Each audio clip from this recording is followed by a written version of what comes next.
1000 करोड़ रुपए की रिश्वत का आरोप, मंत्री संपतिया उइके पर हमला या एक सोची समझी राजनीतिक साजिश।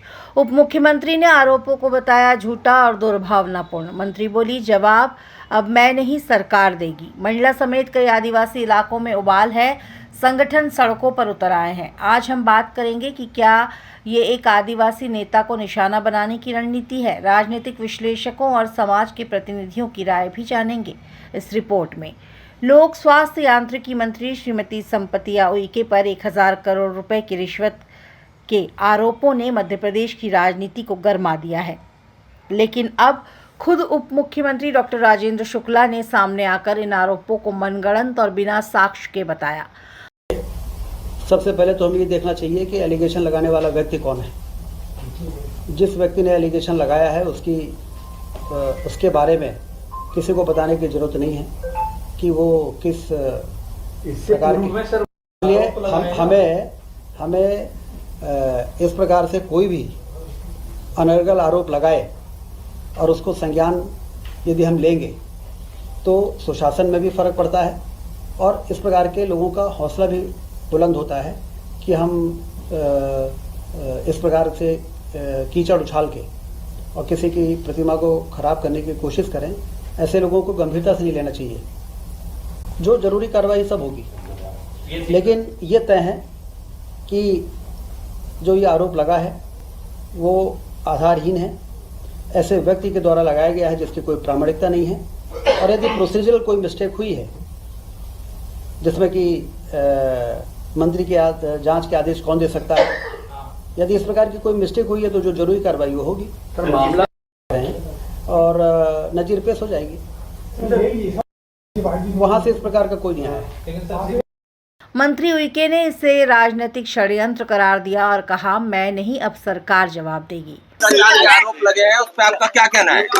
मैं बिल्कुल सही हूँ और जिस तरीके से सांच को आँच नहीं, जिस तरीके से जांच करें मेरे को कोई दिक्कत नहीं है। मैं एक आदिवासी महिला और मैं गरीब मजदूर वर्ग से आई हूँ और आज यहाँ आकर के मैं जनता जनार्दन की सेवा कर रही हूँ। इसका जवाब मेरे माननीय मुख्यमंत्री देंगे और मुख्यमंत्री जी को सारी पता है जिस तरीके से मुझे प्रताड़ना की जा रही है और ये बिल्कुल गलत है। कौन प्रताड़ित कर रहा है? जो भी सकवा शिकायत किया है। अच्छा, उसकी लेकिन पहली बार हुआ है कि आपके विभाग ने जांच के आदेश दे दिए। उसके बारे में अभी मैं कैबिनेट में जा रही हूँ, मैं जवाब मांगूंगी। अच्छा, लेकिन आपको नहीं लगता आपके अंडर में 2 और इंजीनियर हैं, उन पर भी आरोप लगे हैं? 2 और इंजीनियरों पर 2000 करोड़ के घोटाले के आरोप लगे। साथ सम्मान से आप लोगों से बात करूंगी, मैं आप लोगों को आमंत्रित करूंगी। मैं अभी कैबिनेट में जा रही हूँ, मैं कैबिनेट में जा रही हूँ। जो भी है पहली बार हुआ है कि पीएमओ ने संज्ञान लिया भ्रष्टाचार पर। यही तो पारदर्शिता है।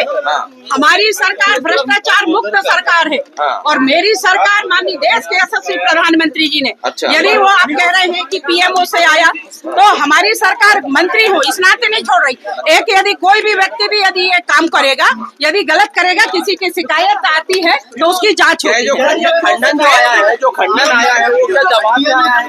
जो खंडन आया है ये खंडन आया, क्या वो दबाव में आया है? अचानक जब जांच के आदेश वायरल हो गए 11 बजे मेरी कैबिनेट है, मुझे कैबिनेट में जाना दिया जाए। मैं एक मिनट भाई जी, एक मिनट सुन लीजिएगा, कोई जोर जबरदस्ती मत करो। जबरदस्ती नहीं कर रहे, मैं बोल रही हूँ, आप देना जवाब दीजिए। मैंने आपने जवाब दे दिए। मैं अभी कैबिनेट में जा रही हूँ, माननीय मुख्यमंत्री जी से बात करूंगी, मैं कैबिनेट में चर्चा होगी और मैं क्या हूँ, मैं कैसी हूँ माननीय मुख्यमंत्री जी को अच्छा पता है, मेरे संगठन को पता है। आप लोगों को एक मिनट मैं आप लोगों को साथ सम्मान बुला, आप पहले सुन ही नहीं रहे हो। आप लोग बोलिए। साथ सम्मान से आप लोगों को मैं बुलाऊंगी और मैं प्रेस वार्ता करूंगी और मैं एक एक का जवाब भी दूंगी, ठीक है। राजनीतिक विश्लेषक शिशिर उपाध्याय कहते हैं कि किशोर समीरिते का इतिहास विवादों से भरा है। मंत्री उइके की बढ़ती पकड़ खासकर आदिवासी समाज में कुछ ताकतों को असहज कर रही है। ये हमला उस डर की अभिव्यक्ति हो सकता है। सामाजिक कार्यकर्ता मीरा कुशराम मंडला का कहना है, हमारे समाज की बेटियों को हमेशा निशाना बनाया गया है। संपतिया दीदी पर ऐसे आरोप हम सबका अपमान है। अगर कोई सच्चाई है तो जांच हो, पर इस तरह कीचड़ उछालना बर्दाश्त नहीं करेंगे। डॉक्टर मोहन यादव की सरकार में मंत्री संपतिया उइके जी के ऊपर जिस तरीके से आरोप लगे हैं, यह ऐसा प्रतीत हो रहा है कि यह आरोप कहीं ना कहीं षड्यंत्र का हिस्सा नज़र आ रहे हैं, क्योंकि उनके ऊपर जिन्होंने आरोप लगाए हैं वह पहले से उनका इतिहास ऐसा रहा है कि एक आदमी के आरोप लगाने की जिस तरीके की जो उनकी आदत है उसमें कहीं ना कहीं आधारहीन, तथ्यहीन नज़र आ रहा है। और ऐसा मध्य प्रदेश की जनता के सामने जो तथ्य सामने आ रहे हैं उससे ऐसा लगता है कि संपतिया उइके की लगातार बढ़ती लोकप्रियता और मध्य प्रदेश में आदिवासी नेतृत्व, उभरता आदिवासी नेतृत्व को दबाने के लिए इस तरह का षड्यंत्र किया गया है। जिस तरीके से मुख्यमंत्री डॉक्टर मोहन यादव ने उनका बचाव किया है और उन्होंने कहा है कि इसकी पूरी जांच कराएंगे और ये छवि खराब करने के लिए किया गया है, इससे स्पष्ट होता है कि संपतिया उइके जो मंत्री हैं उनकी छवि खराब करने के लिए इस तरीके का षड्यंत्र रचा गया था। राजनीतिक टिप्पणीकार कृष्ण मोहन झा कहते हैं, इस मामले में 3 बातें साफ है। कोई नया साक्ष्य नहीं है, जांच के आदेश देने वाला अधिकारी विधिक रूप से सक्षम नहीं है और सबसे अहम, ये मामला मंत्री के बजाय सोशल मीडिया ट्रायल का हिस्सा बना दिया गया है। जल जीवन मिशन के तहत कार्यों का क्रियान्वयन फील्ड लेवल पर होता है, भुगतान लोकल स्तर पर होता है, फिर भी आरोपों को मंत्री स्तर तक खींचना किस नीयत से किया गया है, ये अपने आप में बड़ा सवाल है। देखिए, जो राजनीतिक घटनाक्रम हमें देखा, जो मध्य प्रदेश की लोक स्वास्थ्य यांत्रिकी मंत्री संपतिया उइके को लेकर के चला है, मध्य प्रदेश का इतिहास रहा है। जब कभी कोई मामला होता है तो आदिवासी सॉफ्ट टारगेट रहता है, चाहे वो दयाल सिंह तमराची हो, चाहे पूर्व में ओम प्रकाश धुर्वे की बात हो। तो ये जो परिस्थितियाँ हैं जिसमें से संपतिया उइके ने जिला पंचायत, राज्यसभा और राज्यसभा के बाद प्रदेश में मंत्री का दायित्व संभाला है, तो कहीं ना कहीं उनकी जो लोकप्रियता सामने आई है उसको कमज़ोर करने के लिए एक राजनीतिक षड्यंत्र है। और एक ऐसे समय में किया गया जब मध्य प्रदेश में भाजपा प्रदेश अध्यक्ष का चुनाव होना था और एक आदिवासी महिला होने के नाते उनकी भी दावेदारी यहाँ बन रही थी।